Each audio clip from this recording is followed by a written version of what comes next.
जैसा कि नाम है, आप तक पहुंचाएंगे सही और सटीक खबर। जनता की सुननी है और सरकार को सुनानी है। ये है आई ऑफ ट्रुथ। उपराष्ट्रपति पद के लिए जैसे ही एनडीए ने तमिलनाडु में जन्मे और आरएसएस से जुड़े सीपी राधाकृष्णन का नाम सामने लिया तो इसके पीछे छुपी एनडीए या कहिए चाणक्य की कुशल रणनीति भी सामने आ गई। जी हाँ, जैसा कि हमने अपने चैनल में पहले ही डिस्कस किया था कि बीजेपी उपराष्ट्रपति पद के लिए उस नेता का चयन करेगी जिससे आने वाले समय में विधानसभा चुनावों में उसे फायदा मिले। अब जब जाट नेता जगदीप धनखड़ को उपराष्ट्रपति बनाया तो हरियाणा, दिल्ली, महाराष्ट्र के चुनाव सिर पर थे और जाट उम्मीदवार बनाने का जबरदस्त फायदा हुआ। अब सीपी राधाकृष्णन को वाइस प्रेसिडेंट बनाने के पीछे बीजेपी ने एक तीर से कई शिकार कर लिए हैं। सबको पता है कि तमिलनाडु में अगले साल ही विधानसभा चुनाव होने वाले हैं और ऐसे में तमिलनाडु के नेता का देश के दूसरे सर्वोच्च पद पर जाना वहां के वोटर्स को लुभाएगा।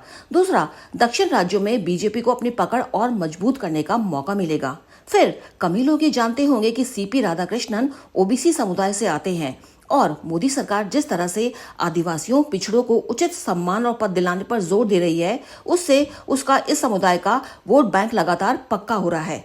तीसरा, ये माना जा रहा है कि वह प्रधानमंत्री नरेंद्र मोदी की तरह जमीन से जुड़े नेता रहे हैं और लोगों के बीच उनकी छवि बहुत अच्छी है। ये बातें चुनावों में बीजेपी के काम ही आएंगी और जो बीजेपी चाहती थी वही हुआ। सीपी राधाकृष्णन का नाम वाइस प्रेसिडेंट पद के लिए आते ही जहां एक तरफ तमिलनाडु में बीजेपी की पार्टनर बनी एआईएडीएमके महासचिव पलानी स्वामी ने खुशी व्यक्त की और बाकायदा प्रधानमंत्री नरेंद्र मोदी और भाजपा के वरिष्ठ नेताओं को तमिलनाडु के एक व्यक्ति को उपराष्ट्रपति पद का उम्मीदवार बनाने के लिए बधाई दी और साथ भी यह भी कह दिया कि राधाकृष्णन को उनकी जनसेवा के लिए पुरस्कार मिला है। वहीं दूसरी तरफ एनडीए के एक प्रमुख सहयोगी और आंध्र प्रदेश के मुख्यमंत्री एन चंद्रबाबू नायडू भी इस फैसले से बहुत खुश दिखे। वहीं जीतनराम मांझी, चिराग पासवान समेत कई और नेताओं ने इस फैसले पर खुशी जताई है।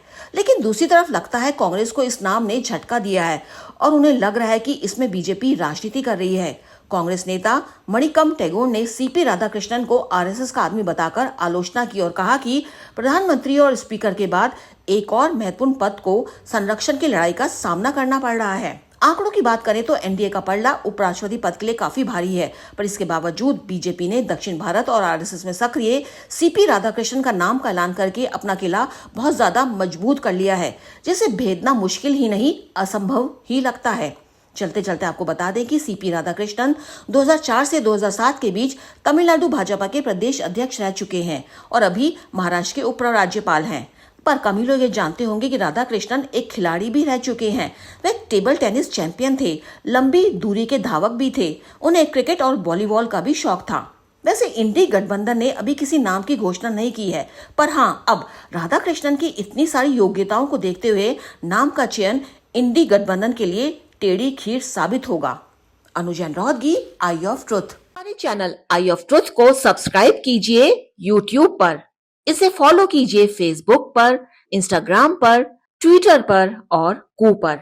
हमारे चैनल के बारे में फीडबैक देने के लिए हमें मेल कीजिए ioftruth.6@gmail.com पर।